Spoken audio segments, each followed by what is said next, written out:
pour mettre de l'ordre un petit peu à la situation. Et même les clients ont dû se rendre à l'aéroport à pied, imaginez.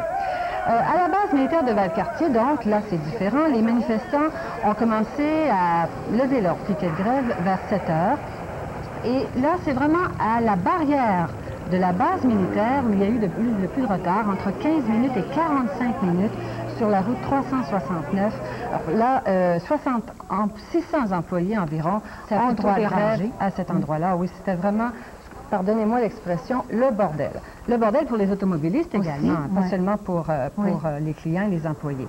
À la gare maritime Champlain, ça a été plus calme, quoique les employés ont dû entrer également escortés de policiers. Il faut souligner dans ce cas-là que les hélicoptères ont dû être remisés au quartier général de la Sûreté du Québec pour plus de sécurité. On écoute le porte-parole régional de l'Alliance de la fonction publique du Canada à Québec, M. Frédéric, qui nous explique comment se fait-il que les employés ont réagi de cette façon, les grévistes ce matin, sur les lignes de pitage. Puis, c'est pas la première fois qu'il survient des incidents.